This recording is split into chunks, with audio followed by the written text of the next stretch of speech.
मग असा कोणता मार्ग आहे की त्याद्वारे आपण तीन गुणांच्या अतीत जाऊन जे आहे तर ते भगवानांच्या भक्तिमय प्रेममय सेवेमध्ये संलग्न होऊ. मग हे सगळं रहस्य आपण आजच्या अध्यायामध्ये शिकणार आहोत. आता पुढच्या स्लाइड वरती जाऊया. हरे कृष्णा माताजी. आपण श्री श्री राधा गोविंद यांची चरणी प्रणाम करूया. त्यांचे आशीर्वाद घेऊया. त्यांच्या संतुष्टीसाठी, त्यांच्या आनंदासाठी आपण आता सर्वांनी मिळून हा सगळा अभ्यास करूया. हा माताजी. हा. इस्कॉनचे प्रमुख संस्थापक आचार्य जे आहेत ते कृष्ण कृपा मूर्ती ऐसे भक्तिवेदांत स्वामी प्रभुपाद त्यांचे आपण आशीर्वाद घेऊ आणि कृतज्ञता व्यक्त करू. आणि आता आपण पुढचा अभ्यास सुरू करू. त्याची पुढच्या स्लाइडवर येऊ. हा, मग आता अर्जुनाने जे आहे ते 13व्या अध्यायात पाहिले की 6 प्रश्न विचारले.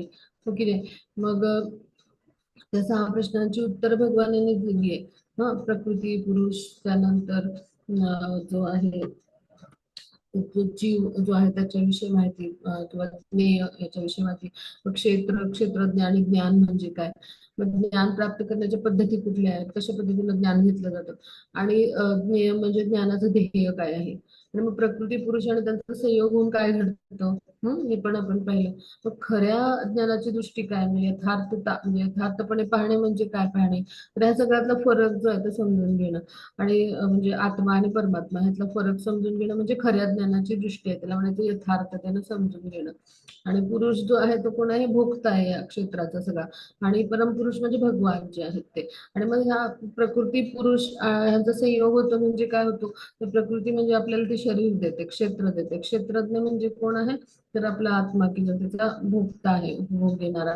आणि मग ह्यांचा संयोग होऊनच सगळं हे घडत असतं. मग तिथं परमक्षेत्रज्ञ पण उपस्थित असतात किंवा परमभोक्ता पण आपल्या शरीरात उपस्थित असतात, ते म्हणजे भगवान परमात्मा रूपामध्ये उपस्थित असतात. मग हे जाणणं म्हणजे खऱ्या ज्ञानाची दृष्टी आहे. आणि आता अज्ञानी लोक काय म्हणतात, आपलं शरीर जे आहे म्हणजे शरीरालाच आत्मा समजतात. मग शरीर मरण पावलं की आत्मा मरण पावला, मग हे अज्ञानाचं प्रतीक आहे. मग हे सगळं आपण समजून घेतलं. मग आता आपण पुढच्या स्लाइड वरती येऊया. हा, आता या अध्यायात काय समजून घेणार आपण, की 3 गुणांनी हा आत्मा होतो तरी बद्ध कसा. आणि मग ह्या 3 गुणांची वैशिष्ट्ये कोणती, आणि मग त्यांच्या प्रभावाखाली जे आहे तर ह्या जीवात्म्याचं कार्य कसं होतं, म्हणजे आणि मग त्या 3 गुणांपैकी प्रत्येक गुणामध्ये जो जीवात्मा येतो तर त्याचा मृत्यू झाल्यावर त्याचं काय फलित असतं.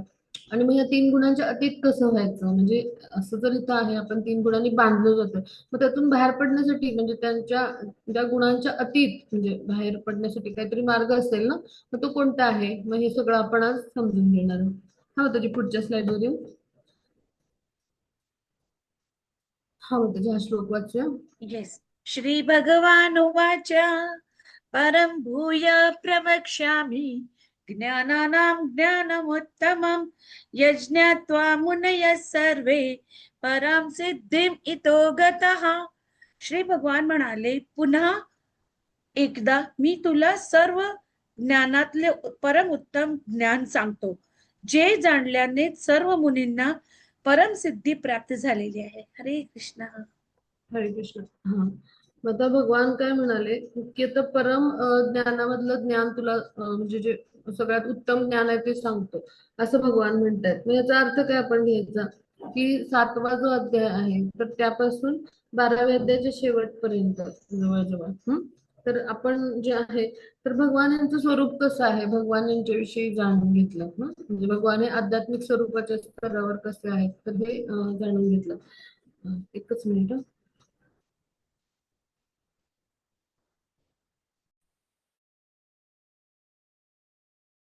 माताजी श्लोक 1 नंबरचाच असू दे. एकच मिनिट, जस्ट एका पेशंटशी जरा मला बोलायचं, 1-2च मिनिटं आपण पॉज घेऊया, 2च मिनिटं, आणि मी सुरू करते. 1 ते 2 मिनिटच मला फक्त वेळ जरा द्या, एकच मिनिट.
हा. तर आपण हे अभ्यासलं होतं की मनुष्याने जर म्हणजे हे सगळं ज्ञान घेतलं भक्ती योगाचं, तर निश्चितच काय होईल, आपण विनम्र भावाने भगवानाची भक्तिमय प्रेममय जी आहे तर ती सेवा करू शकतो. मग आता भौतिक प्रकृतीमध्ये भौतिक गुणांच्या संपर्कात आलं की जीवात्मा बद्ध होतो. आणि मग आता त्यामुळे मग ते बद्ध जर झाला जीवात्मा, तर मग कशा पद्धतीने त्या गुणांच्या प्रभावाखाली तो कार्य करतो आणि जीवात्मा होतो कसा बद्ध, तर हे सगळं आपण ह्या अध्यायात जाणणार.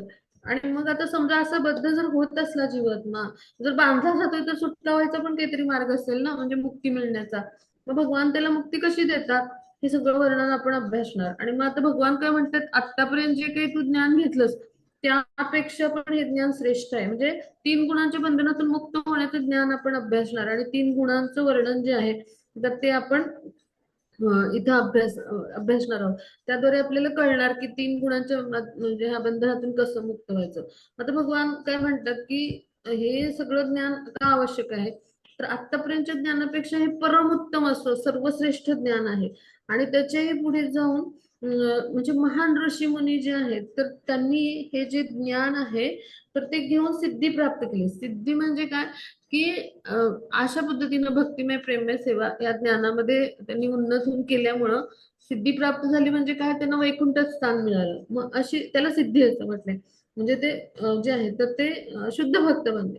तर अशा पद्धतीने जर हे ज्ञान घेतलं तर आपल्याला हे ज्ञान मिळाल्यामुळे काय होईल, तर आपल्याला सुद्धा ही सिद्धी प्राप्त होईल पहा. म्हणजे ज्ञान मार्गापेक्षा म्हणजे इथं आपण समजून घेऊया की आपण ज्ञानाने फक्त काय करू, तर्क मांडू की हे असं आहे म्हणून असं आहे म्हणून असं आहे, पण ज्ञानाने तर्क करून आपल्याला कधीही अशा उच्च स्तरावर जाता येणार नाही. प्रत्यक्ष सेवाच करायला लागेल. मग ती भक्ती मार्गाने जर आपण केलं, म्हणजे ज्ञान मार्गापेक्षा भक्ती मार्ग हा श्रेष्ठ आहे. मग त्याद्वारे आपण भक्तिमय प्रेममय सेवा केली तर काय होईल, तर ही सिद्धी प्राप्त होईल. म्हणजे काय, तर कशा पद्धतीनं 3 गुणांच्या बंधनातून मुक्त व्हायचं, ह्याला सिद्धी किंवा रहस्य म्हणते.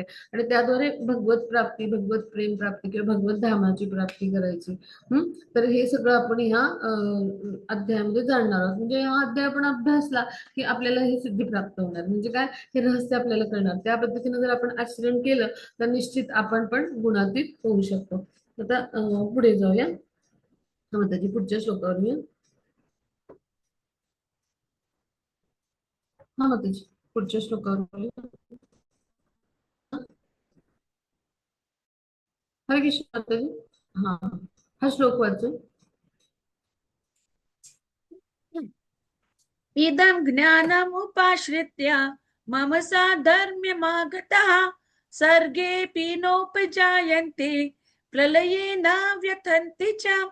या ज्ञानामध्ये स्थिर होऊन मनुष्य माझ्या स्वतः सारख्या दिव्य स्वभावाची प्राप्ती करू शकतो. याप्रमाणे स्थिर झाल्यावर मनुष्य सृष्टीच्या वेळी जन्म घेत नाही किंवा प्रलयाच्या वेळी व्यथित होत नाही. हरे कृष्ण. हरे कृष्ण. खूप खूप धन्यवाद माताजी, खूप सुंदर वाचलं. तर आपण आता समजून घेऊया की हे ज्ञान जे आहे म्हणजे जे असं ज्ञान आहे की ज्याद्वारे आपण 3 गुणांच्या अतीत होणार, असं ज्ञान आपण जर घेतलं भक्ती मार्गावर येऊन तर काय होईल, तर आपण जे आहोत तर ते भगवान यांच्यासारखं दिव्य स्वभाव, म्हणजे भगवान कसे आहेत, सच्चिदानंद, अशा स्वरूप आपण प्राप्त करतो. म्हणजे आपलं जे पूर्वी हे स्वरूप होतंच, आपण काय केलं की विद्रोह करून इकडे आलो. आपल्या इच्छेमुळं आपल्याला काहीतरी वेगळं करायचंय म्हणून आपण आलो, आपल्या असणाऱ्या इच्छेमुळं. आणि मग इथं आल्यामुळे आपली जी हृदय आहे ती प्रदूषित झाली, कामाची आवरण आली. तर त्यामुळं भगवान जे आहेत तर ह्या ज्ञानामध्ये स्थिर होऊन आपण त्यांच्यासारखे दिव्य स्वभावाची प्राप्ती करू शकतो असं भगवान म्हणतात. म्हणजे आध्यात्मिक पूर्णता आपण होऊ शकतो. कारण जीवात्मा हा गुणांनी समान आहे भगवानांच्या. मग आता असा जो म्हणजे मनुष्य आहे तर तो मग सृष्टीच्या वेळी जन्म घेत नाही किंवा प्रलयाच्या वेळी व्यथित होत नाही. म्हणजे काय, की ब्रह्माजींची सृष्टी सुरू झाली की जीवात्मे गर्भस्थ केले जातात आणि विविध शरीर योनी मिळतात. मग अशा पद्धतीने त्यांचा जन्म होतो. आणि प्रलयाच्या वेळी व्यथित म्हणजे प्रलयाच्या वेळी संपूर्ण जी ही म्हणजे सृष्टी आहे किंवा ब्रह्मांड जे आहे तर हे सगळं जे आहे ते व्यापून जातं पाण्याने. आणि मग सगळे ग्रहलोकातले जीव जे असतात त्यांची शरीर नष्ट होतात. आणि मग हे जे आहे ते जीवात्मे विष्णूंच्याकडे म्हणजे गर्भदक्षाई विष्णू जे आहेत तर त्यांच्याकडे आश्रयाला जातात. मग अशी कुठलीच वेळ त्याच्यावर येत नाही, म्हणजे काय तो भगवत धाम जातो पुन्हा तो परतून येत नाही. पाहिजे तो चित्रात दाखवलंय भगवत धाम कसं आहे, गोलोक धाम जे आहे, वैकुंठ लोक जे आहे, वैकुंठामध्ये सर्वश्रेष्ठ लोक कुठला आहे, गोलोक वृंदावन. त्याला गोलोक वैकुंठ असं आपण म्हणू शकतो. गोलोक वृंदावन असं म्हणतात. मग तिथे भगवान कसे आहेत बा, त्यांच्यासारखेच सगळे त्यांचे सेवक आहेत. तसेचे तसे आहेत. मग भगवानांच्यासारखं दिव्य स्वरूप प्राप्त होतं, कारण आपण त्यांच्यासारखेच आहोत गुणांनी, फक्त कसे आहोत, परिमाणाने भिन्न आहे. मग त्यामुळे त्यांच्यासारखंच स्वरूप प्राप्ती आपल्याला होते. आणि राधाराण्यांसारखेच सगळे जे आहेत माताजी त्यांना म्हणजे त्या आहेत पाहिजे. आणि सगळे काय करतात, श्रीकृष्णावर दृष्टी लावली सगळ्यांनी पा.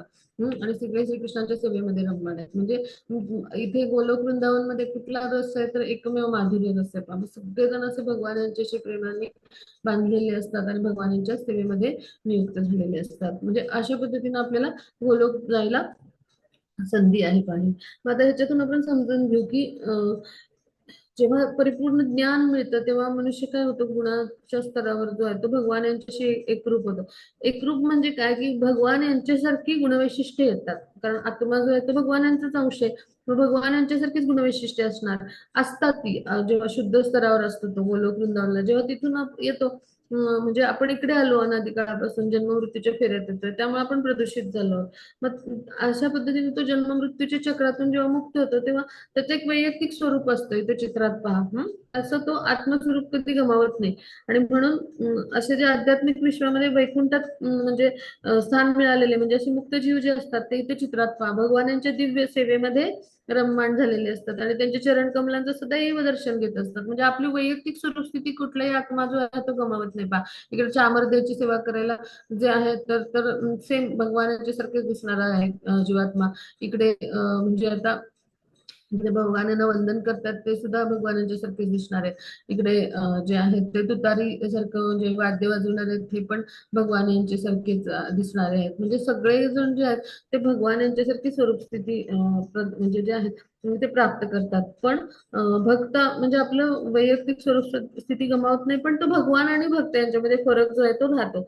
मग आता वैकुंठाविषयी ज्यांना ज्ञान नाही तर ते जे आहे तर ते भौतिक देह जे आहे तर त्यातून मुक्त समजा झाले तर म्हणजे त्यांना जरी मुक्ती मिळाली अशा लोकांना, तरी त्यांना आध्यात्मिक स्वरूप जे आहे तर ते जे आहे तर अशा लोकांना निराकार किंवा वैविध्यहीन असं वाटू शकतं. पण खरं तर जे भौतिक जगतामध्ये म्हणजे विविधता आहे तर तशा आध्यात्मिक जगतामध्ये पण विविधता आहे. आणि म्हणून ज्या क्षणी दिव्य ज्ञान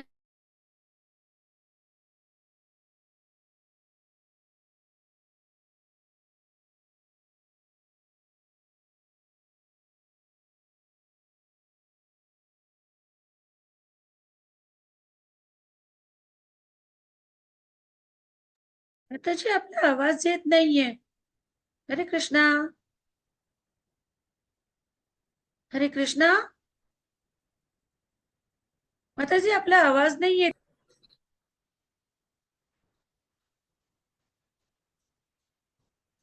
हा, म्हणजे स्क्रीन दिसत नाहीये.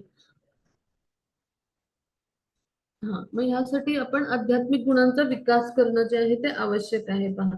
मग इथे ह्याच्यावरनं आपण समजून घेऊया की भक्तिमय जीवन आणि भक्तिमय प्रेममय सेवा कशाला म्हणतात ते सगळ्यांना लक्षात येईल पहा.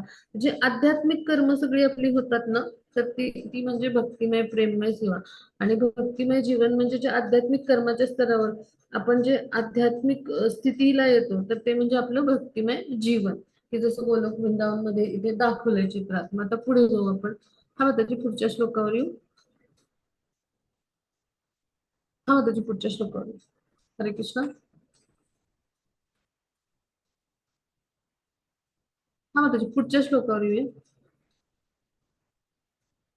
हा, आता भगवान जे आहेत तर ते काय म्हणतात या श्लोकात ते आपण समजून घेणार आहोत. हा, मग त्याच्या हा श्लोक वाचूया. हरे कृष्ण.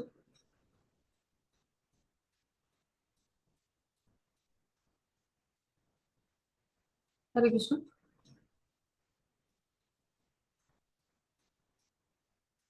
सर्वयोनिषु कौन्तेय मूर्तव मूर्तय सम्भवन्ति यः तासां ब्रह्म महद्योनिर् अहम बीज प्रदत्पिता.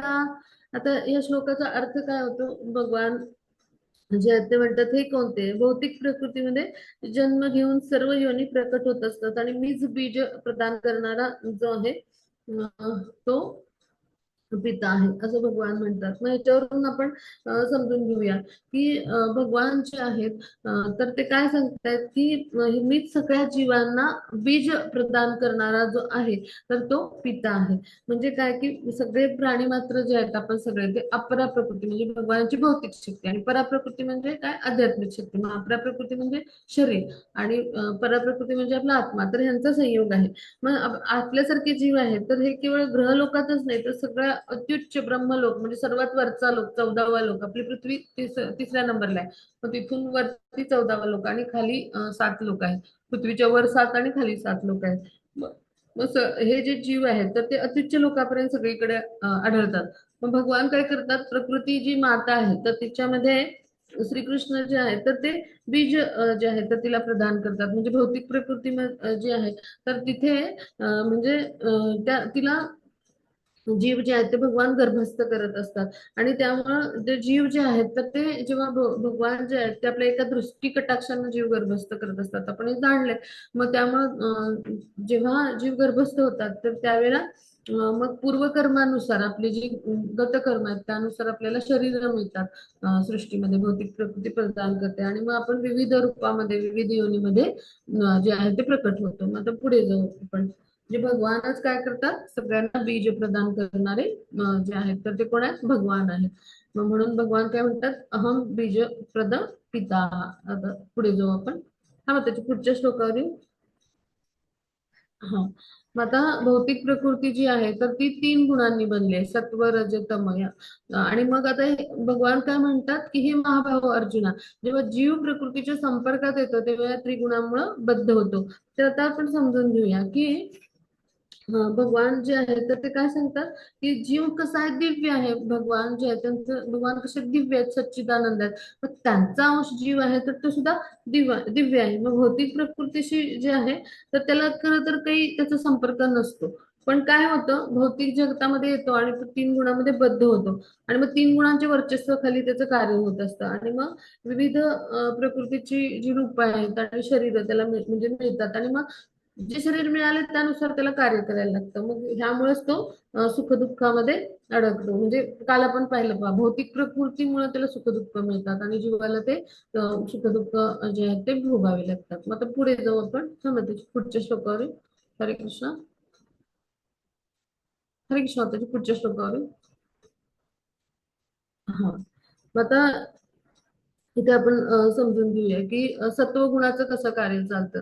तर भगवान जे आहेत तर ते काय म्हणतात की हे अधग अर्जुना, सत्वगुण इतरांपेक्षा निर्मळ असल्यामुळे प्रकाशमयी आहे आणि हा मनुष्याला सर्व पापातून मुक्त करतो. जे सत्वगुणामध्ये स्थित आहेत ते सुख आणि ज्ञानाच्या भावनेने बद्ध होतात.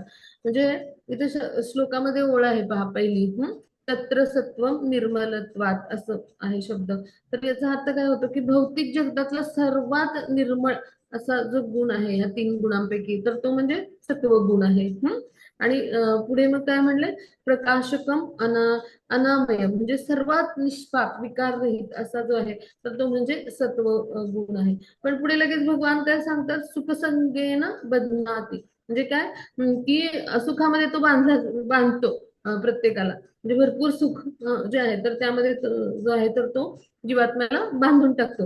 आणि पुढे काय सांगतायत, ज्ञान संघे नचानुभव म्हणजे की ज्ञानाच्या संघाने जो आहे म्हणजे भरपूर ज्ञान आणि भरपूर सुख असं सत्वगुणी व्यक्तीचं जे आहे ते चरित्र असतं. मग हे सगळं भौतिक स्तरावरच असतं बरं का. हे सगळं तो बुद्धिमान असतो, अत्यंत हुशार बुद्धिमान वर्ग म्हणजे ब्राह्मण वर्ग, ब्राह्मण वर्णाचे लोक. सत्वगुणाचा विकास झाल्यामुळे काय होतं, मनुष्य अत्यंत हुशार बुद्धिमान असं असतं. आणि तो भौतिक दुःखाने फारसा प्रभावित होत नाही, भौतिक ज्ञानामध्ये प्रगती करतो. आणि मग सत्व गुण जे आहे तर त्याचं उदाहरण म्हणजे ब्राह्मण वर्णाचे व्यक्ती. मग सत्वगुणात ते स्थित असतात म्हणजे पापकर्मांचा सगळा अभाव, त्यामुळे पापाची फळं पण नसतात. म्हणजे भरपूर सारं सुख आणि भरपूर सारं ज्ञान अशा पद्धतीनं सत्वगुणामध्ये म्हणजे सत्वगुणी लोकांमध्ये ह्याचं म्हणजे जे असतं ते प्रमाण असतं. मग त्याचा परिणाम काय होतो, म्हणजे त्याच्या सत्वगुणी लोकांची अडचण काय होते, तर असे जे लोक आहेत तर त्यांना असा भ्रम निर्माण होतो की मी अधिकच ज्ञानी आहे आणि मला जे समजतं ते सगळं सर्वश्रेष्ठ असं ज्ञान आहे, मला जे काही कळालंय ते. आणि त्या त्या म्हणजे मिथ्या अहंकारामध्येच ते राहतात, त्या गर्वामध्येच राहतात. म्हणजे आणि त्यामुळे ते बद्ध होतात. म्हणजे वैज्ञानिक किंवा तत्ववेत्ते, हा असे मोठे मोठे हुशार लोक असतात पहा, IITians किंवा असे जे मोठे म्हणजे जे डॉक्टर्स, इंजिनियर उच्च पदावर असतात, किंवा आपण म्हणू इस्रो मधले सायंटिस्ट असं आपण घेतलं उदाहरण, तर असे जे तत्वज्ञानी असतात किंवा म्हणजे असे उच्च पदस्थ लोक असतात त्यांना फार अभिमान असतो त्याचा, आणि त्यामुळेच ते बांधले जातात. आणि म्हणजे भौतिक सुख जे आहेत तर त्याचा ते अनुभव घेत असतात भरपूर सारं, म्हणजे भौतिक सुख आणि ज्ञान. आणि त्यामुळे काय होतं, त्या भावनेमुळे ते सत्वगुणामध्ये बांधले जातात. मग अशा पद्धतीनं त्यांना कर्म करावं असं जोपर्यंत वाटतंय, हे आकर्षण जोपर्यंत आहे ना, की मला हे सगळं ज्ञान द्यायचंय, माझ्या विना कोण देईल असं त्यांना वाटत असतं. मग तोपर्यंत ते पुन्हा पुन्हा पुन्हा पुन्हा जन्ममृत्यूच्या चक्रामध्ये येत राहतात. मग अशा लोकांना वैकुंठाची प्राप्ती होण्याची शक्यताच नाहीये फारशी. ते पुन्हा तत्ववेत्ता, वैज्ञानिक म्हणजे असंच कोणी बनतात, त्यांच्या ज्या इच्छा असतात त्यानुसार. म्हणजे अशा पद्धतीने, कारण त्यांना ते जीवनच सुखी छान माझ्याकडे सगळं आहे, म्हणजे अशी एक समाजामध्ये प्रवृत्ती असते की नाही, माझ्याकडे गाडी बंगला आहे सगळं आहे, माझी एक मुलगी अमेरिकेत आहे, माझा एक मुलगा तिकडे जो आहे तो जर्मनीमध्ये आहे. मग सगळे माझ्याकडे भरपूर बँक बॅलन्स आहे. मग म्हणजे आम्ही सकाळी उठून छान व्यायाम करतो, मग आम्ही अमुक वाजता अगदी छान जेवतो, मग आम्ही संध्याकाळी फिरायला जातो. असं जे आपलं जे आहे त्यातच सुख मानणारे असे सत्वगुणामध्ये बांधलेले असतात. मग पण तरीही सत्वगुण का चांगला, तर सत्वगुणामध्ये जेव्हा आपण येऊ, सत्वगुणी अधिक अधिक कृती करू, तेव्हा शुद्ध सत्वगुणाचा, जसं की इथं दाखवलंय, कृष्ण भावनाभावित व्यक्ती म्हणजे सत्वगुणी व्यक्ती असतो. तर तो जास्तीत जास्त जेव्हा ह्या दिवसभर मंगलारतीपासून आपण म्हणू की संध्याकाळच्या शयनारतीपर्यंत अशा जास्तीत जास्त सेवा भगवानांच्या विविध प्रकारे करता येतात, मंदिरात, घरात, जिथे असेल तिथे. तर असं जेव्हा तो प्रयास करत असतो, तर संकीर्तनापासून हरे कृष्ण महामंत्रापर्यंत सगळे आपण जितकं जमेल तितकं सेवा करू शकतो. मग त्यावेळेला तो सत्वगुणी कृती करत असतो. ह्या सत्वगुणी कृतीचं आपल्याला शुद्ध सत्व किंवा जसे भगवान आहेत शुद्ध सत्वामध्ये, तर तिथपर्यंत घेऊन जातात. म्हणून भौतिक जगतातला हा सत्वगुण आहे, जरी हा बांधत असला म्हणजे तरी सुद्धा त्यातल्या त्यात शुद्ध आहे. मग आपण सत्वगुणी कृती जर केल्या तर आपण शुद्ध सत्वगुणामध्ये जाऊ, म्हणून ह्याला निर्मळ असं म्हटलंय. आता पुढे जाऊ आपण. हा, आता पुढच्या श्लोकावर. हा, मग आता सत्वगुणी व्यक्तींचं कसं असतं, ते एकदम असं पद्धतशीर असतं टाइम टेबल. थोडक्यात पहाटे उठणार बरोबर, ब्राह्ममुहूर्तावर जप करणार, संध्याकाळी 9 म्हणजे 9ला झोपणार, असं सिस्टमॅटिक शेड्यूल असतं. तर रजोगुणी लोकांचं कसं असतं, मग त्याचे श्लोक वाचू शकाल? हरे कृष्ण. येस माताजी, हो हा वाचू शकते. हा रजो रागात्मकं विद्धि तृष्णा संग समुद्भवम् तन्निबध्नाति कौन्तेय कर्म संगेन देहिनम्. हा. हे कौन्तेय, असंख्य वासना आणि महत्वाकांक्षामुळे रजोगुण उत्पन्न होतो आणि यामुळे देहधारी जीव सकाम कर्माशी बांधला जातो. हरे कृष्ण. हरे कृष्ण, खूप खूप धन्यवाद. तर आता असंख्य वासना म्हणजे न संपणाऱ्या इच्छा, असंख्य वासना, आणि महत्वाकांक्षा म्हणजे ह्या इच्छांना काही अंतच नसतो, लालसा आणि हा म्हणजे रजोगुणी व्यक्ती असा. म्हणजे असंख्य वासना म्हणजे इतक्या असंख्य वासना असतात की आपल्याला 84 योनी लक्ष म्हणजे एवढा जन्म योनीतून घेऊन सुद्धा पुन्हा पुन्हा आपण मृत्यूच्या म्हणजे जन्म मृत्यूच्या हे चक्रात बांधलो. म्हणजे आपल्या इच्छा किती असतील आणि त्या इच्छा पूर्ण करण्यासाठी आपल्याला किती जन्म भगवानांना द्यावे लागतात पहा. मग आता इतक्या असंख्य वासना असतात, इतक्या महत्वाकांक्षा असतात की त्यामुळे रजोगुण उत्पन्न होतो. आणि मग तो सकाम कर्माशी म्हणजे काय, प्रत्येक वेळी म्हणजे मी हे कर्म करेन तर ह्याच्या बदल्यात मला हे मिळणार, अशा पद्धतीनं मला म्हणायचं सकाम कर्म. तर ह्यांच्याशी तो बांधला जात असतो. मग आता रजोगुणाचं लक्षण म्हणजे काय, काम म्हणजे याचा दुसरा अर्थ स्त्री पुरुष यांच्यामधलं आकर्षण पण असंही होतं. मग स्त्रीला पुरुषाचं आकर्षण किंवा पुरुषांना स्त्रीचं आकर्षण जे असतं ना, मग हे पण रजोगुणाचंच प्रतीक आहे पहा. मग आता हा गुण जेव्हा वाढतो तेव्हा काय होतं, त्या गुणाची वृद्धी झाली की मनुष्यामध्ये भौतिक भोग म्हणजे इंद्रिय तृप्ती करण्याच्या ज्या इच्छा असतात त्या वाढतात. आणि मग त्यासाठी रजोगुणी व्यक्तीचं कसं असतं की इंद्रिय तृप्ती करता म्हणजे समाज देशाकडून मान सन्मान, प्रतिष्ठा प्राप्त करायची इच्छा असते. मग मला सुंदर पत्नी पाहिजे, मग गोंडस मुलं पाहिजेत, मला छान घर पाहिजे उत्तम. अशा पद्धतीनं त्याला इच्छा असते. मग रजोगुणामध्ये असलेला मनुष्य काय करतो, जो आहे तो अत्यंत कठोर परिश्रम करतो, दिवस रात्र तो परिश्रमच करत असतो. आणि मग त्यामुळे काय होतं की तो म्हणजे प्रत्येक वेळी कर्मफळ जे आहे तर ती अपेक्षा असते त्याची, म्हणजे हे कर्म केलं तर ह्याच्या बदल्यात मला हे मिळायला पाहिजे. हा, आणि मग त्यामुळे त्या कर्मफळामध्ये तो काय होतो, बांधला जातो.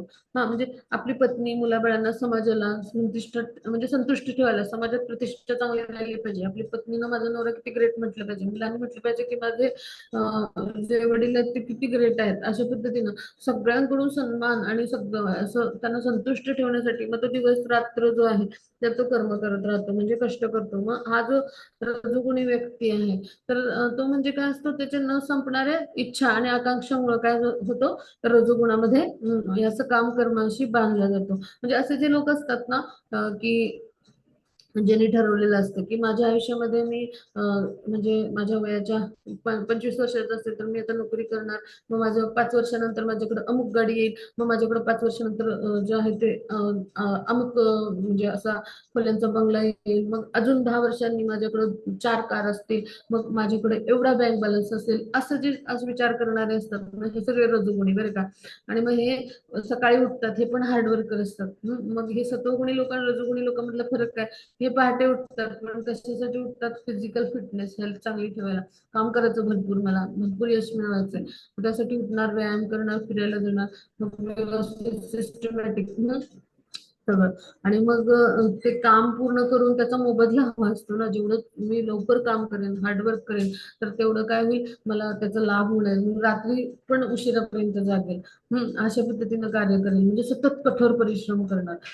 तर असे जे असतात ते रजोगुणी व्यक्ती. आता ते असे जे असतात ना, मी यशस्वी होणार, मी विजेता होणार, अशा पद्धतीचं जे पुस्तकं वाचणार, हे सगळे रजोगुणी लोक.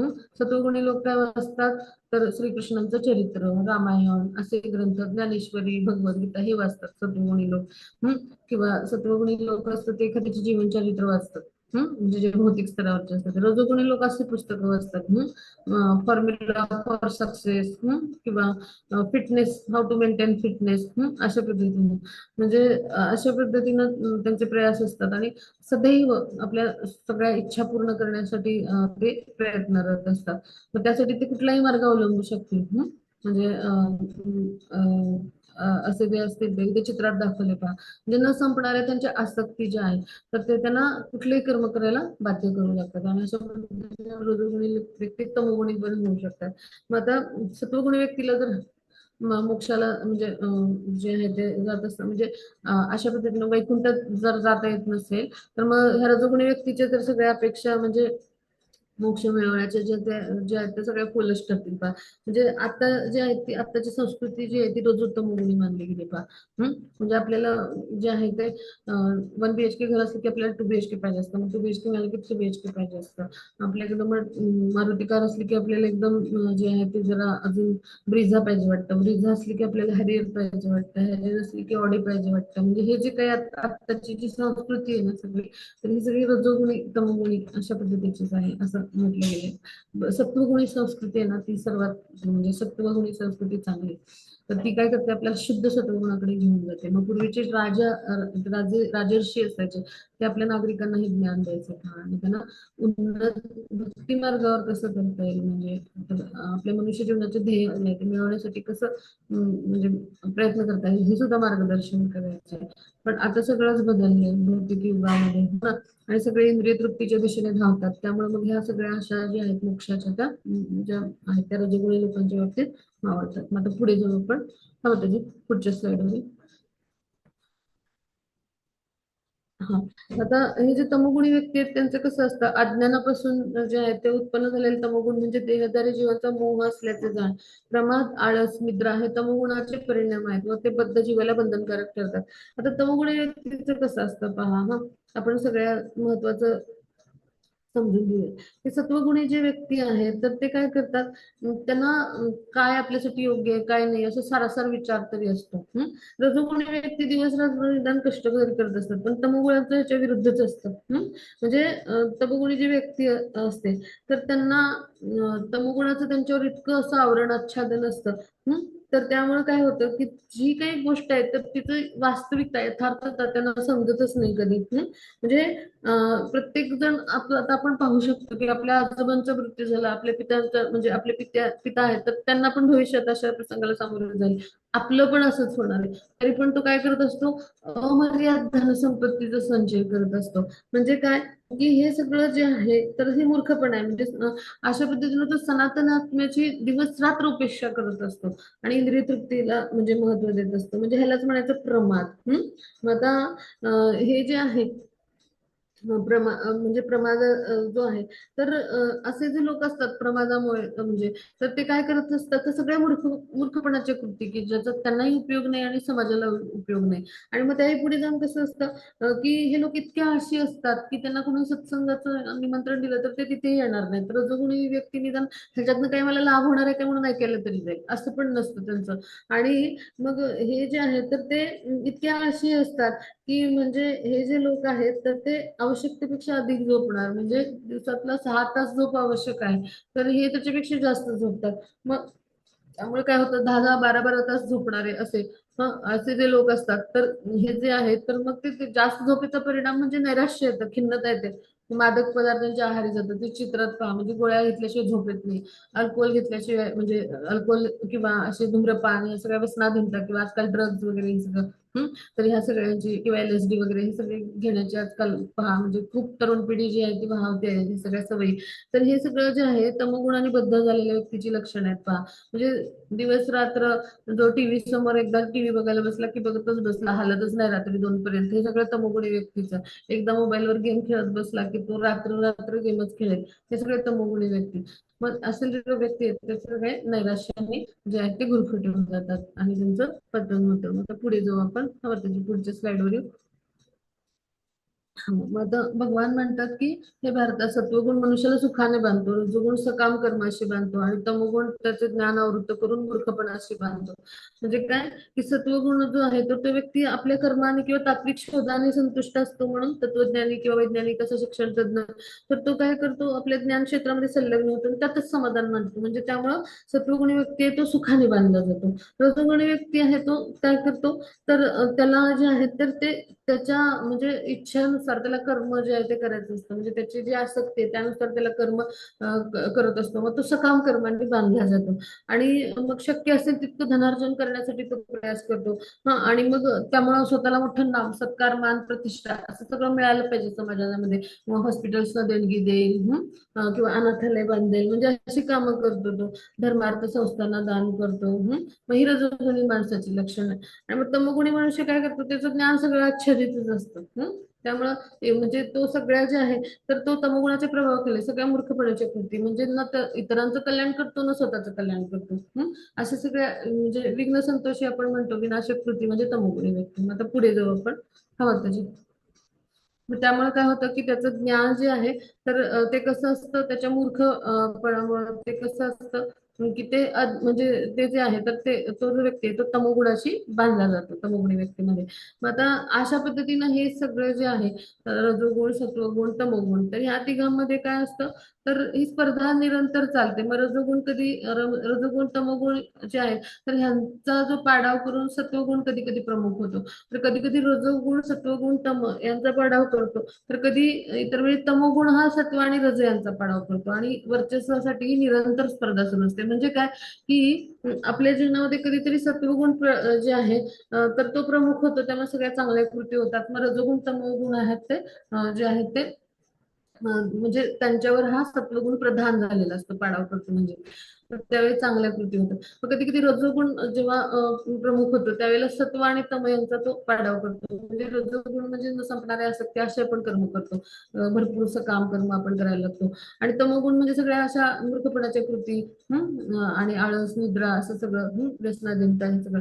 मग सत्व आणि रज जे आहे तर ह्यांचा जेव्हा तमोगुण पाडाव करतो म्हणजे तमोगुणाचं वर्चस्व वाढतं. आणि मग त्या अशा वेळेला काय होतात सगळ्या तमोगुणी कृती होतात. मग अशी स्पर्धा निरंतर सुरू जाते. म्हणजे जीवात्मा जो आहे तर तो कधी सत्वगुणात असतो, कधी तमोगुणात, कधी रजोगुणात. म्हणजे जो गुणाचा प्रभाव जास्त त्यानुसार. मग ही रसिकीय स्पर्धा आपण टग ऑफ वॉर म्हणतो ना, तसं असतं. बध्यात्मा हा वेगवेगळ्या गुणांनी प्रत्येक वेळी प्रदर्शित होत असतो. मग ज्या गुणाचं वर्चस्व त्यानुसार त्याचं कर्म ठरत असतं. आणि मग दिवसाला सुद्धा 3 गुण असतात पहा. सकाळी सत्वगुण असतो, म्हणजे दुपारची वेळ जी असते म्हणजे साधारण साधारण 10 पासून म्हणजे 5 पर्यंत, म्हणजे सूर्य डोक्यावर आल्यापासून यायला सुरुवात झाल्यापासून ही म्हणजे रजोगुणाची वेळ. पहाटेपासून एक 8:30-9 पर्यंत ही जी आहे ती सत्वगुणाची म्हणजे वेळ मानली जाते. आणि म्हणून आपण साधना करतो या वेळेमध्ये उठून. ते 5 तास आपल्या जीवनातले फार महत्वाचे आहेत. ते आपल्याला भगवत धाम नेणार आहे, म्हणून आपण त्या वेळेत उठून साधना करावी. आणि मग त्यानंतर पुढे संध्याकाळची वेळ जी आहे ती तमोगुणाची. म्हणजे अशा पद्धतीनं आपल्या दिवसामध्ये पण वेगवेगळ्या गुणांचा प्रभाव असतो. आणि त्याचबरोबर आपल्या जीवनात पण हा ग्राफ आहे, म्हणजे आहे कमी जास्त होत जातो. कधी आपण सत्वगुणात जाऊ, कधी रजोगुणात जाऊ, मग कधी परत तमोगुणात, मग परत रजोगुणी परत सत्वगुण, असं होत राहतं. मग अशी ही स्पर्धा सुरूच राहते. मग आता पुढे जाऊ आपण, पुढच्या श्लोकावर. हा. आता इथे काय सांगितलंय की 2 नेत्र, 2 कान, आपले जे आहे. तर आता हे आपण आधी समजून घेऊया, म्हणजे या श्लोकाचा अर्थ समजेल. तर आपले 2 नेत्र म्हणजे आपले 2 डोळे, आपले 2 कान जे आहेत, 2 नाकपुड्या, तोंड आणि जननेंद्रिय आणि गुदा, ही 9 द्वार आहेत. मग ह्याच्याविषयी भगवान काय सांगतात, जेव्हा देहाची सर्व द्वार ज्ञानाने प्रकाशित होतात, सर्व म्हणजे किती, 9, तेव्हा सत्वगुणाच्या प्रकटीकरणाचा अनुभव येतो. मग ही 9 द्वार जेव्हा प्रकाशित होतात तेव्हा सत्वगुणाचं प्रमाण वाढलंय असं समजायचं. मग त्यावेळेला सत्वगुण वाढल्याचं अजून लक्षण काय, की मनुष्य योग्य रीतीने जे खरं आहे तेच तो ऐकतो. डोळ्यांनी जे खरं आहे म्हणजे यथार्थ आहे तेच पाहतो. म्हणजे अशा पद्धतीने जे काही आहे सत्वगुणी व्यक्तीला त्याची 9 द्वार प्रकाशित होतात, म्हणजे शुद्धी होते थोडक्यात. त्यामुळे त्याला जे यथार्थ आहे तेच पाहायला मिळतं, ऐकायला मिळतं. आणि त्यामुळं आतून बाहेरून तो शुद्ध होतो पहा. मग हे जे आहे तर ते सत्वगुणाच्या बुद्धीचं लक्षण आहे. म्हणजे ही जी आहे ही सगळी इंद्रिय जी आहे ती सुखावलेली असतात आणि त्याची शुद्धी झालेली असते आतून बाहेरून. असा व्यक्ती सत्वगुणामध्ये आहे असं म्हणायचं. मग आता पुढे जाऊ आपण. हा. आणि सत्वगुणी व्यक्ती जे असतात तर ते कशामुळे अशा पद्धतीने शुद्ध होतात, तर ज्ञान मिळाल्यामुळं. मग ते ज्ञान काही भौतिकच असेल असं म्हणजे ते जे ज्ञान आहे ते काही आध्यात्मिक असेल असं नाही, ते भौतिक ज्ञान सुरुवातीला असतं. मग जर त्यांच्या जीवनामध्ये कुणी प्रमाणित आध्यात्मिक गुरु आले तर त्यानुसार ते आध्यात्मिक ज्ञान घेऊन सत्वगुणामध्ये जे आहे तर ते म्हणजे अशा स्थित होतात की ज्याद्वारे ते पुढे शुद्ध सत्वगुणामध्ये जाऊ शकतात. मग रजोगुणाची वृद्धी झाली की काय होतं, तर भगवान सांगतात की हे भरतर्षभ, जेव्हा रजोगुणामध्ये वृद्धी होते तेव्हा अत्याधिक आसक्ती, सकाम कर्म, महत् प्रयास, अनियंत्रित इच्छा आणि लालसा इत्यादी लक्षणं उत्पन्न होतात. म्हणजे रजोगुणी व्यक्ती नेहमी नवीन नवीन इच्छांचं प्लॅनिंगच करत असतो. मी असं करेन, तसं करेन, मी अमुक मिळवेन, तमुक मिळवेन. मग सदैव आपलं स्थान आहे त्यापेक्षा कसं उंचावेल हा त्याचा प्रयत्न असतो पहा. मग आता जर त्याला राहण्यासाठी म्हणजे बंगला आहे तर आता राजवाडा आपलं एक पॅलेस असं घर बांधायची त्याची इच्छा असते. त्यासाठी तो दिवस रात्र प्रयत्नांची पराकाष्ठा करतो. म्हणजे जणू काही तो त्या घरात कायमच राहणार आहे. खरं तर आपल्याला मृत्यू हे वास्तव आहे, हो की नाही. पण असे वाढरोब असतात, असे म्हणजे ते भरून ओसंडून वाहत असतात की जणू आपण इकडे जे आहे ते युगानुयुग राहणार आहोत पहा. असं पाहायला मिळतं. मग इंद्रिय तृप्ती करायची तीव्र इच्छा आणि त्या इंद्रिय तृप्तीला काही अंतच नसतो. मग अशा पद्धतीने जे आपल्या कुटुंबासोबत राहतात आणि सदैव इंद्रिय तृप्ती करत असतात, आणि त्यांची तीच इच्छा असते, त्याला ना शेवट असतो ना अंत असतो. मग असे सगळे लोक म्हणजे रजोगुणी इथं चित्रात दाखवले पहा. सगळ्या प्रकारचे सगळे उद्योग म्हणजे करत असतो. आणि त्याचबरोबर म्हणजे सगळ्या ठिकाणी कसा आनंद घेता येईल हे प्रयत्न. मग एकाच वेळी म्हणजे ऑक्टोपसला एक कार्य असतं, एकाच वेळी सगळ्या गोष्टीवर फोकस्ड राहणार. मल्टी टास्क पर्सनॅलिटी हे सगळे रजोगुणामध्ये येतात पहा. म्हणजे चौफेर गुण व्यक्तिमत्व म्हणतात, हे रजोगुणी व्यक्तीचं लक्षण आहे. आता पुढे जाऊ आपण. हा. आता ह्या श्लोकामध्ये काय सांगितलं, हे कुरुनंदन, जेव्हा तमोगुणामध्ये वृद्धी होते तेव्हा अंधकार, निष्क्रियता आणि मूर्खपणा आणि मोह हे अनर्थ प्रकट होतात. आता तमोगुण म्हणजे काय पहा, तर जिथं ज्ञानाचा अभाव आहे म्हणजे काय, की जिथं प्रकाश नाही. मग आता अंधकार आहे तमोगुण म्हणजे ज्ञानच नाहीये. म्हणजे सगळं अंधकारच आहे. म्हणजे मग तिथे प्रकाशच नाही, तर मग तमोगुणी मनुष्य जो आहे तो शास्त्राच्या विधिविधानानुसार कार्य करत नाही. तर त्याच्या विकृत इच्छेनुसार सगळी अशी व्यर्थ कर्म करायची त्याची इच्छा असते, त्याचा त्याला काही उपयोग नाही आणि समाजाला पण काही उपयोग नाही. आणि समजा त्याच्यामध्ये कार्यक्षमता असेल तरी तो काहीही प्रयत्न करत नाही, अत्यंत आळस म्हणजे निद्रा असं, मग ह्यालाच म्हणायचं मोह. आणि मग आता चेतना जरी असेल तरी अशा व्यक्तीमध्ये म्हणजे प्रत्येकामध्ये चेतना आहे जन्म झाला म्हणजे, पण त्या व्यक्तीचं जीवन निष्क्रियच असतं. मग असे जे निष्क्रिय व्यक्ती असतात म्हणजे, तर ते जे आहेत ते तमोगुणी, म्हणजे असे जे बोलताना कुठे लक्ष गेलं, मग काय मी सांगत होतो असं म्हणतात. मग अचानक स्कॅटर्ड म्हणजे असं अचानक एका विचारातून दुसऱ्या विचारात जाणारे असे लोक पाहिले असतील का, तर हे सगळे तमोगुण जे आहे तमोगुणाचं प्रतीक असणार आहे. म्हणजे तमोगुणाची वृद्धी झाली की असं घडतं. मग आता पुढे जाऊ आपण, हा म्हणतो पुढच्या श्लोकावर. मग जेव्हा मनुष्याचा सत्वगुणामध्ये मृत्यू होतो तर तेव्हा तो महर्षींच्या उच्चतर अशा पवित्र ग्रहलोकांना प्राप्त होतो. म्हणजे आता सत्वगुणामध्ये जे लोक असतात तर ते ब्रह्मलोक, जनलोक म्हणजे उच्च स्तरावरचे लोक आहेत. चित्रात पाहूया इथे. तर असे जे लोक आहेत तर ह्या ठिकाणी ते दैवी सुख घेत असतात पहा. म्हणजे जनलोक वगैरे आहे किंवा ब्रह्मलोक, तर इथे असे उच्च पुण्यात्मे आहेत आणि ते असे नारद मुनी कसं भ्रमण करतात, सगळ्यांना ज्ञान देत असतात, म्हणजे असे उच्च स्तरावरचे लोक असतात ते. मग ते दैवी सुखांचा तिथे उपभोग घेत असतात. मग असे जे लोक आहेत तर म्हणजे त्यांचा म्हणजे सत्वगुणामध्ये जर मृत्यू झाला तर ते महर्षींच्या म्हणजे असे उच्चतर लोक जे आहेत तर तिथं, मग ते कुठले ब्रह्मलोक किंवा जनलोक, तपलोक, जिथे उच्च कोटीचे पुण्यात्मे असतात. तर तिथं ते जन्म म्हणजे तिथं ते स्थान मिळतं त्यांना. मग म्हणजे इथं आपण समजून घेऊया की भौतिक जगामध्ये सगळं शुद्ध आहे, पण सत्वगुण हा त्यातले त्यात भौतिक म्हणजे जगातला शुद्ध गुण आहे. आणि म्हणून वेगवेगळे ग्रहलोक असले तरी जे सत्वगुणामध्ये त्यांचा मृत्यू होतो मग त्यांना असे महान भक्त महर्षी निवास करत असतात त्या उच्च लोकांमध्ये स्थान मिळतं. मग आता पुढे जाऊ आपण, हा म्हणतो पुढच्या श्लोकावर. हा जेव्हा मनुष्याचा रजोगुणामध्ये मृत्यू होतो तेव्हा तो सकाम कर्मामध्ये संलग्न झालेल्या मनुष्यात जन्म घेतो. आणि तमोगुणात मृत्यू होतो तेव्हा तो पशूंच्या योनीमध्ये जन्म घेतो. आता आत्म्याला मनुष्य जन्म प्राप्त झाला की त्याला कधी अधःपतन होणारच नाही असं लोकांना वाटतं, पण असं नाहीये बरं का. म्हणजे जर तमोगुणी कृती विकसित केल्या त्याने तर तो पशु योनीला पण जाईल पुन्हा. म्हणजे असं आपण सांगू नाही शकत आपल्याला पुढचा जन्म कुठला मिळेल. मग आता ह्याच्यातून आपण समजून घेऊया की मनुष्य जन्म किती दुर्मिळ आहे, त्याचं गांभीर्य आपण किती घ्यायला पाहिजे. म्हणजे सत्वगुणाचा आपण विकास केला पाहिजे आणि त्याद्वारे आपण त्रिगुणात तिथून कृष्ण भावनेमध्ये स्थिर होऊ शकतो.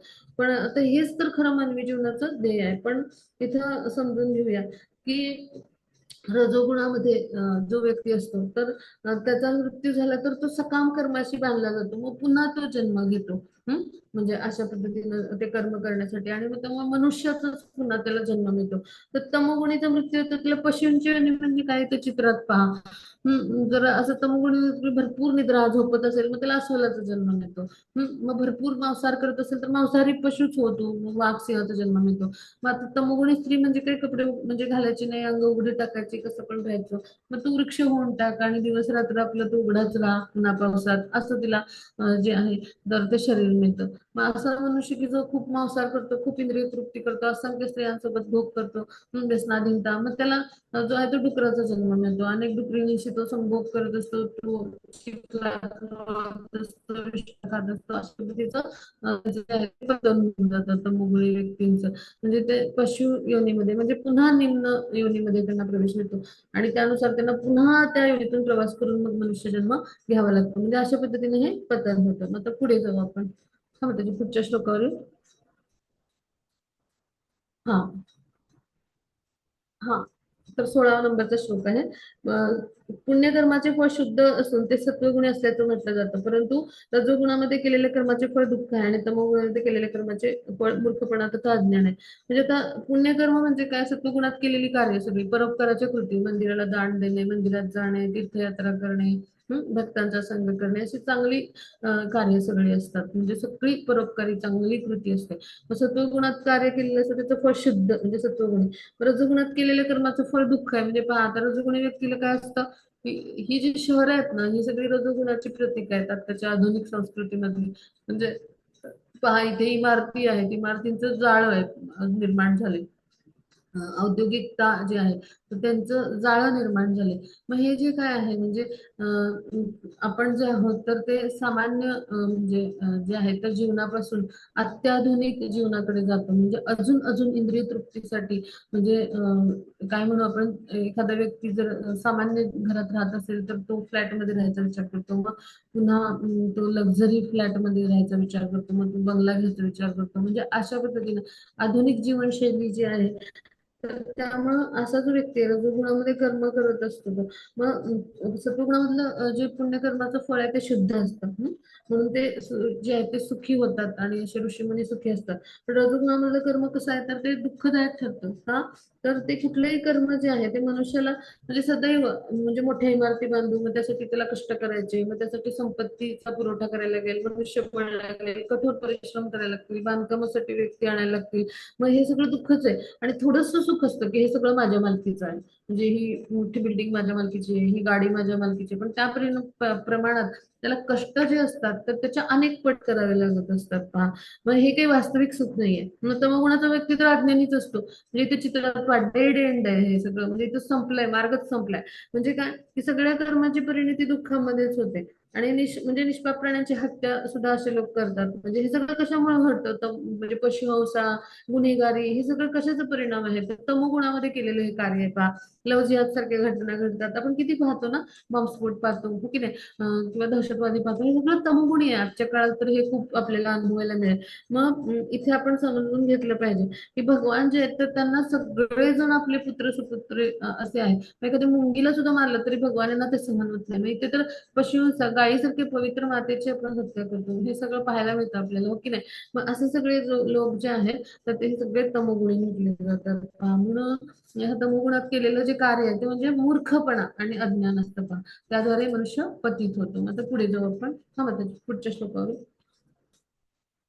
सत्वगुणापासून वास्तविक ज्ञान उत्पन्न होते, रजोगुणापासून लोभ उत्पन्न होतो आणि तमोगुणापासून प्रमाद, मोह आणि अज्ञान होते. म्हणजे ते प्रत्येक गुणाचा परिणाम काय तो आपण समजून घ्यायचा. हा श्लोक फार महत्वाचा आहे, सगळ्यांनी अगदी उत्तम प्रकारे समजून घेऊया.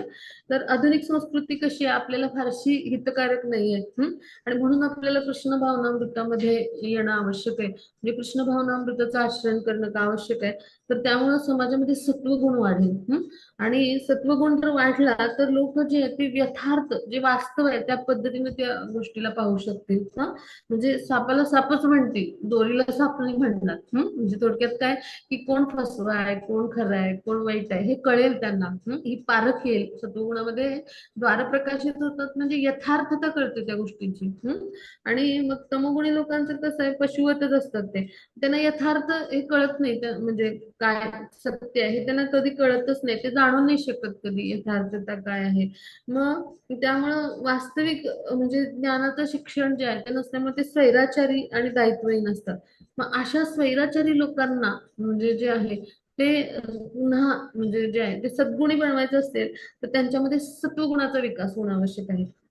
आणि म्हणून सत्वगुणाचं जर त्यांना प्रशिक्षण दिलं तर ते सुखी समाधानी होतील. कसं होईल की ते विवेकी बनतील, त्यांना ज्ञान येईल आणि यथार्थता येईल, यथार्थ दृष्टी येईल की जे आवश्यक आहे. आता रजोगुणी जे लोक आहेत तर त्यांचं कसं आहे ते इंद्रिय तृप्ती करत असतात, धनाच्या मागे लागलेले असतात. मग असे जे व्यक्ती आहेत तर त्यांना मनशांती सुख कधी मिळणार नाही. मग अशा लोकांमुळे पण इतर समाजातल्या लोकांना मिळणार नाही. कारण ते सदैव म्हणजे सुखी होण्यासाठी धनसंपत्ती आणि अशी भौतिक सुख यांच्याच पाठी लागलेली असतात. मग ही कधी आपल्याला वास्तविक शांती, सुख, समाधान देणार नाही.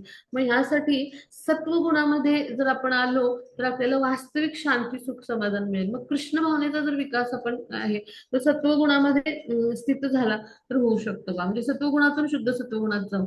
मग आपण असे सत्वगुणी लोकांचं जर प्रमाण समाजामध्ये वाढवलं तर खऱ्या अर्थाने विश्वामध्ये शांती, सुख, समाधान जे आहे ते प्राप्त होईल बा. म्हणजे श्रील प्रभुपाद काय म्हणतात की आपल्या जी जगाची लोकसंख्या आहे विश्वाची, तर त्याच्या म्हणजे फक्त 2% लोक सत्वगुणी असतील तर ते संपूर्ण जगताला जे आहे म्हणजे कृष्ण भावना भावित असतील आणि सत्वगुणी असतील, म्हणजे असे लोक जे आहेत ते सत्वगुणामध्ये असतात, तर असे लोक संपूर्ण जगाला, विश्वामध्ये शांती निर्माण करू शकतील पहा. मग हे ध्येय आहे आपल्या इस्कॉनचं आणि यासाठी आपण कार्यरत राहिलं पाहिजे. म्हणजे जास्तीत जास्त लोकांपर्यंत भगवद्गीता, भागवत आपण पोहोचला पाहिजे. आपलं ध्येय काय, सत्वगुणामध्ये लोकांनी ना त्याद्वारे हे सगळं जे आहे ते थांबू शकेल पहा.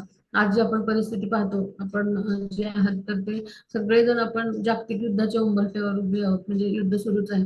आणि हे सगळं जर थांबवायचं असेल आपल्याला, तर आपण काय केलं पाहिजे?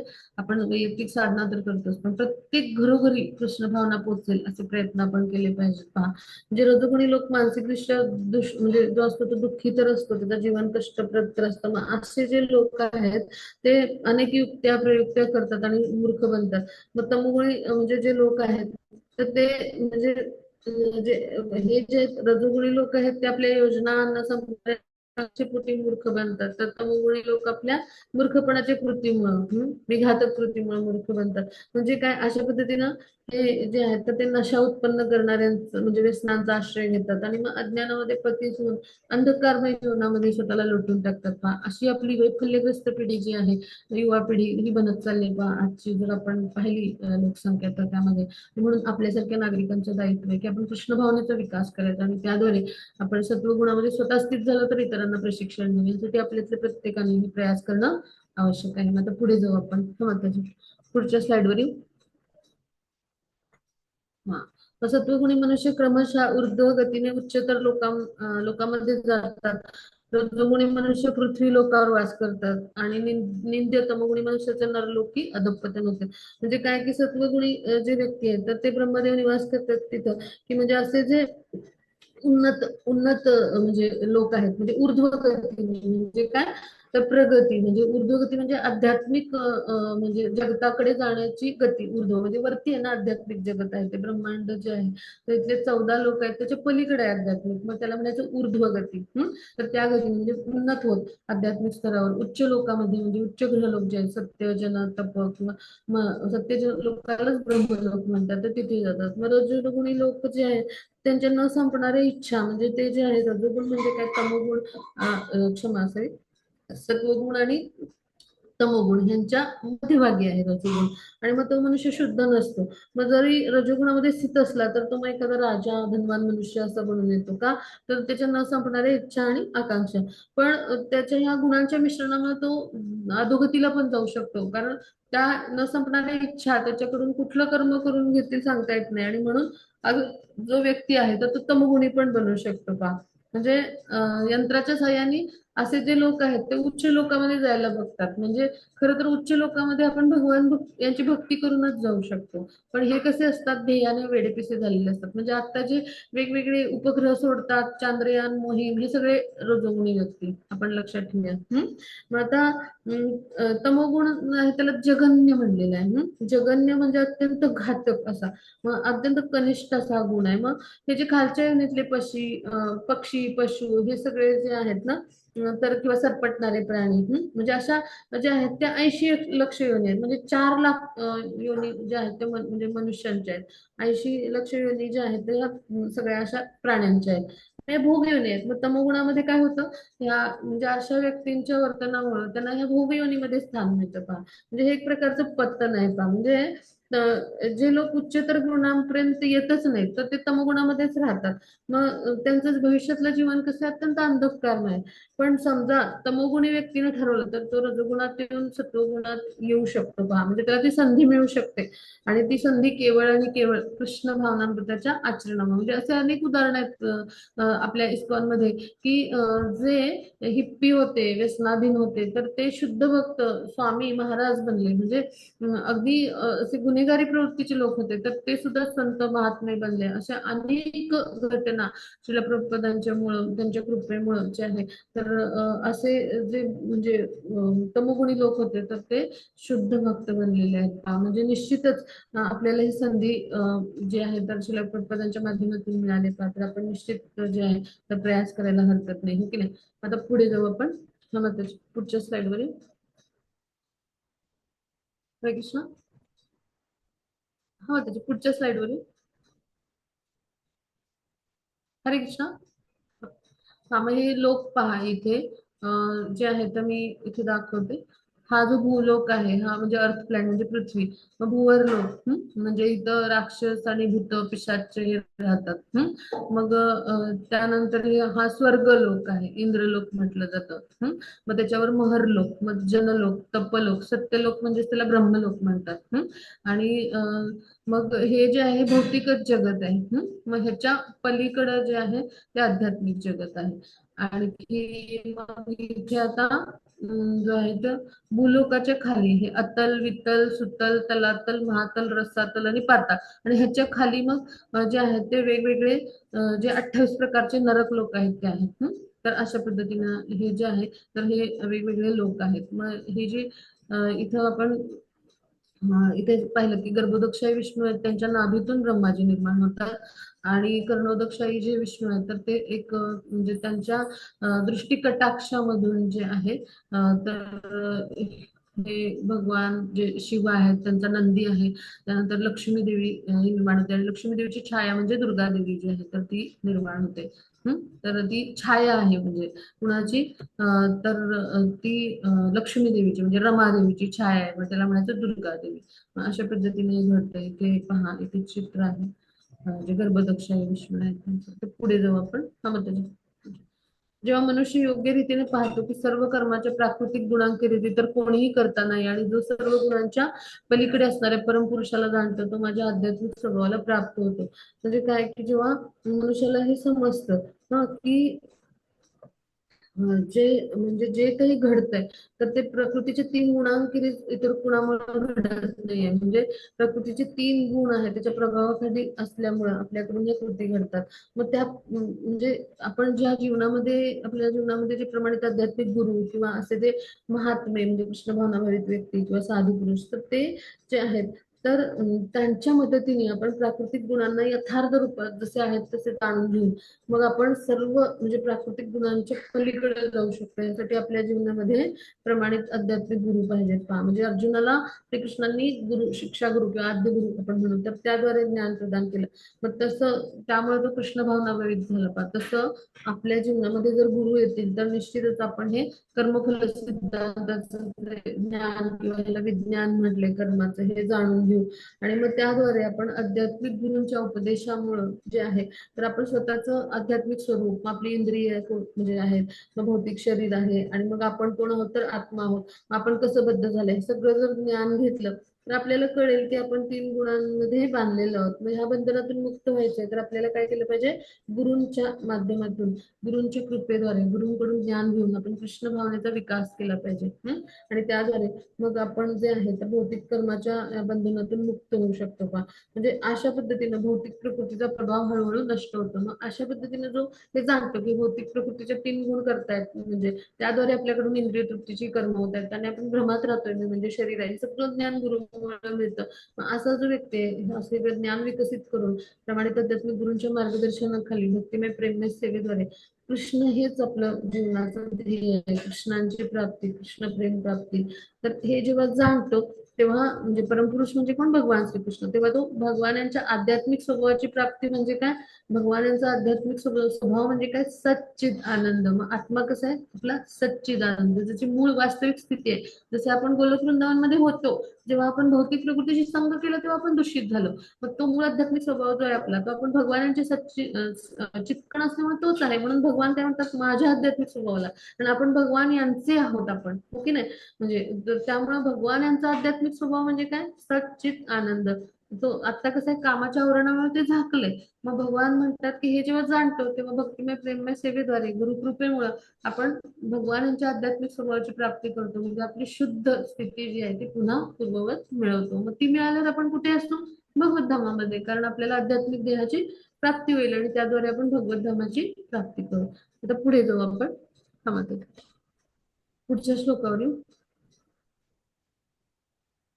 हा 20 नंबरच्या श्लोकावर म्हणजे मग देहधारी जीव भौतिक शरीराशी संबंधित या त्रिगुणाच्या पलीकडे जाण्यास समर्थ होतो, तेव्हा जन्म मृत्यू जरा यापासून होणाऱ्या दुःखातून मुक्त होऊन या जीवनात अमृताचा उपभोग घेतो. मग आता हे महत्वाचं सिक्रेट आहे, पण आपण समजून घ्या. म्हणजे मनुष्य जो आहे तो वर्तमान जीवनात सुद्धा कृष्ण भावनेचा जो आहे तर तो विकास करतो.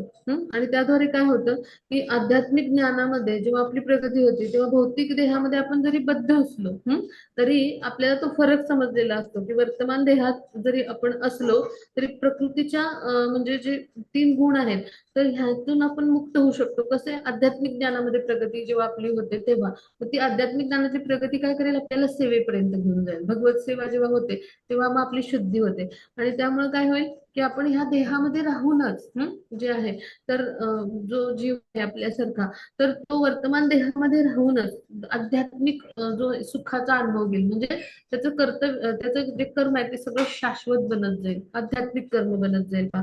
आणि मग देहाचा त्याग केल्यावर आपोआपच त्याला आध्यात्मिक जगताची प्राप्ती होईल पहा. म्हणजे काय, कृष्ण भावना भरित होऊन भक्ती सेवा जर आपण केली तर निश्चितच आपण भौतिक बंधनातून मुक्त होऊ. आणि हेच सगळं आपण जे आहे तर आपण ह्या प्रकृतीच्या 3 गुणांच्या प्रभावातून मुक्त कसं व्हायचं हे भगवद्गीतेमध्ये आपण ज्ञान घेतो. मग असा जो व्यक्ती आहे तो भगवानांच्या भक्तिमय सेवेमध्ये प्रवेश करतो. म्हणजे आध्यात्मिक देहाने जेव्हा तो भगवत धामात जातो तेव्हा भगवत सेवेद्वारे त्याची जी आहे तर त्या आध्यात्मिक जगतामध्ये जी म्हणजे सेवा आहे तर ती प्रारंभ होते आणि ते आध्यात्मिक सुख अनुभवायचं त्याचा एक नवीन जीवनाचा शुभारंभ होत असतो जीवात्म्याचा. ते खरं आपलं जीवन आहे.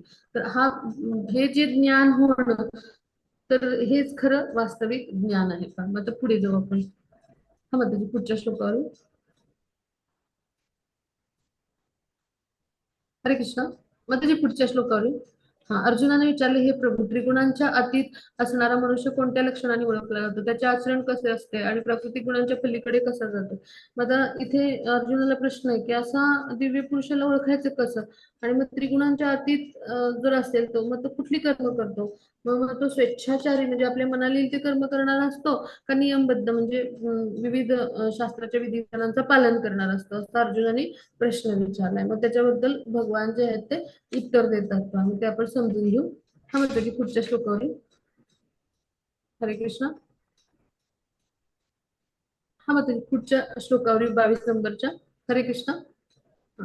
आता भगवान जे आहेत ते म्हणाले की हे पांडुपुत्र, जो प्रकाश, आसक्ती, मोह त्यांची उपस्थिती असताना त्यांचा द्वेष करीत नाही किंवा ते नाहीसे झाले तरी त्यांची आकांक्षा करीत नाही, तो त्रिगुणांच्या प्रभावामध्ये अविचलित आणि निश्चल राहतो आणि केवळ त्रिगुणच सक्रिय आहे ते जाणून उदासीन तथा दिव्य राहतो. तो आत्मस्थित आहे आणि सुख दुःखाला सारखेच मानतो. तो माती, दगड, सोन्यामध्ये समदृष्टीने पाहतो. जो प्रिय अप्रिय यांच्याविषयी समभाव राखतो. तो धीर आणि स्तुती तथा निंदा, मान अपमान यांच्याकडे समभावाने पाहतो. तो मित्र आणि शत्रू यांच्याशी सारखीच वर्तणूक करतो. ज्याने सर्व भौतिक कर्माचा परित्याग केलाय त्या मनुष्याला गुणातीत म्हटले जाते. हेच या श्लोकाचं सार आहे. तर आपण अगदी थोडक्यात समजून घ्यायचा प्रयत्न करू की दिव्य अवस्थेला जो असं जातो व्यक्ती तर तो कृष्ण भावना जे असते तर त्यामध्ये उन्नत झालेला असतो. मग अशा व्यक्तीमध्ये भगवानांच्या भक्तिमय प्रेममय सेवेद्वारे शुद्धी आलेली असते. मग त्याच्या मनात द्वेष नसतो, कसली आकांक्षा नसते जशी रजोगुणी व्यक्तीला असते. मग भौतिक देहाने जरी बद्ध झालेला असेल तो, तरी भौतिक जगतात तो राहत असेल तरी त्रिगुणांपैकी एका गुणाच्या आपण नियंत्रणाखाली आहेत हे आपण जाणलेलं असतं त्या व्यक्तीनं. मग जेव्हा देहाच्या बाहेर जातो तर तेव्हाच तो प्रकृतीच्या 3 गुणातून मुक्त होतो. मग आता देहबद्ध असेपर्यंत मग आपण कसं राहिलं पाहिजे, तर आपण उदासीन असलं पाहिजे. म्हणजे देहात्म बुद्धीनं आपल्याला सहज विस्मरण होण्यासाठी काय करायला पाहिजे, भगवत सेवा. तरच आपल्याला मी म्हणजे हा शरीर आहे, मी कुणीतरी आहे हे विसरायला होईल. अन्यथा आपण आपल्या इंद्रिय तृप्तीसाठी कर्म करू आणि स्वतःला मी कुणीतरी समजू आणि पुन्हा पुन्हा शरीरामध्ये बांधले जाऊ, जन्म मृत्यूच्या चक्रामध्ये येत राहू.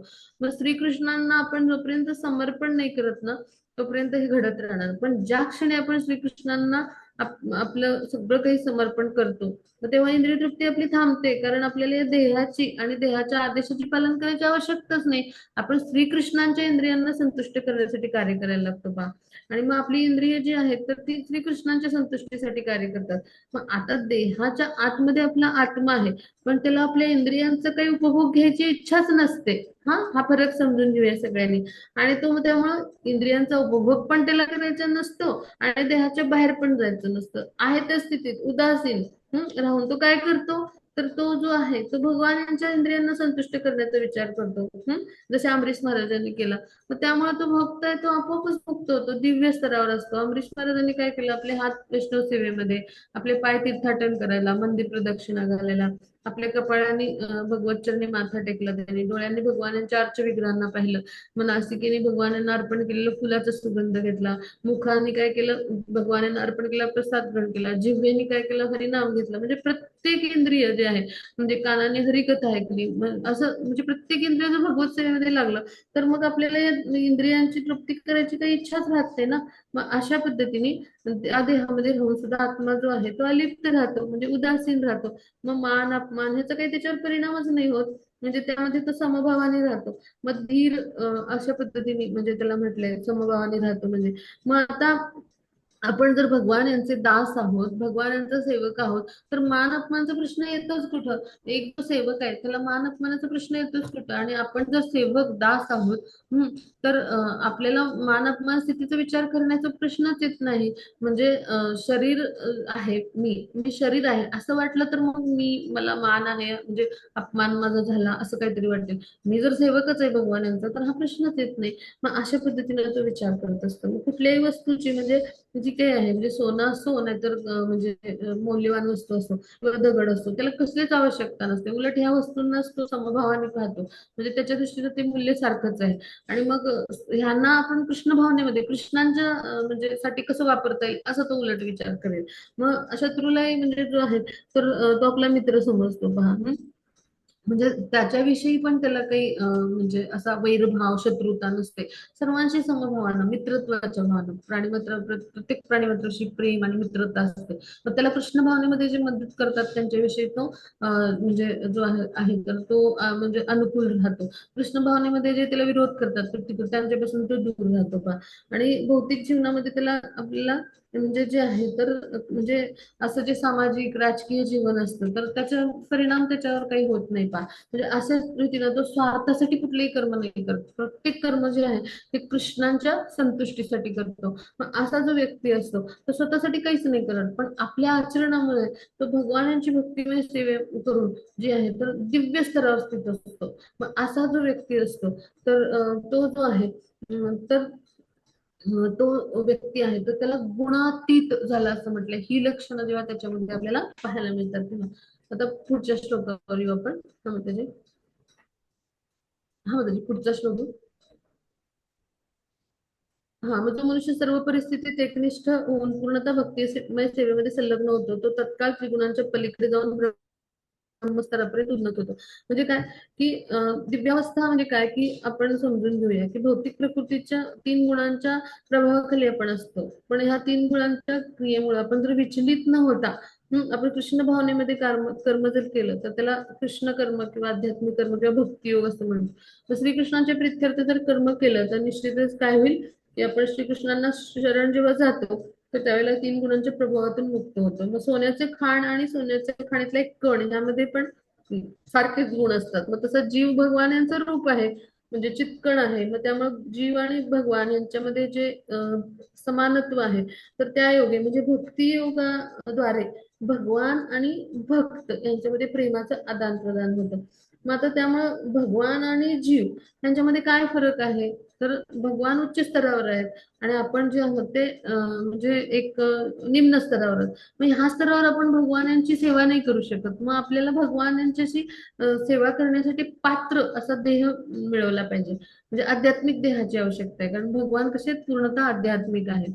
मग अशी दिव्य स्तरावर सेवा आपण करणं आवश्यक आहे. मग तसं जसं राजाचं जो वैयक्तिक सहाय्यक असतो ते होण्यासाठी आपल्याला काहीतरी पात्रता मिळवायला पाहिजे ना. मग ती पात्रता म्हणजे ब्रह्मस्तर, म्हणजे काय भौतिक विकारातनं मुक्त व्हायचं. मग अशा पद्धतीने जेव्हा आपण ब्रह्मस्तरावर येतो तर त्यावेळेला गुणात्मक दृष्ट्या भगवानाशी एकरूप झालेला असतो. म्हणजे काय, भगवान यांच्याशी गुणांचं साधर्म्य साधतो आपण, असे म्हणजे शुद्ध बनतो. मग ह्या स्तरावर जर आपण आलो तर मग आपण हे ब्रह्म स्वरूप जे आहे ते आपलं कधी गमावत नाही. म्हणजे अशा पद्धतीनं शुद्ध भक्त बनतो आपण, की जसं वर्णन केलं होतं आधीच्या श्लोकात. मग ह्याला म्हणायचं ब्रह्मस्तर, ब्रह्मभूत प्रसन्नात्मा न शोचतीने कांक्षती. पुढे हा श्लोक येईल. तर याचा अर्थ काय, तो कशाचाही विचार करत नाही, सगळ्या परिस्थितीत समभावाने असतो. आता पुढे जाऊ आपण, आता पुढच्या श्लोकावर येऊ, शेवटच्या. हरे कृष्ण. हा, मग जो मनुष्य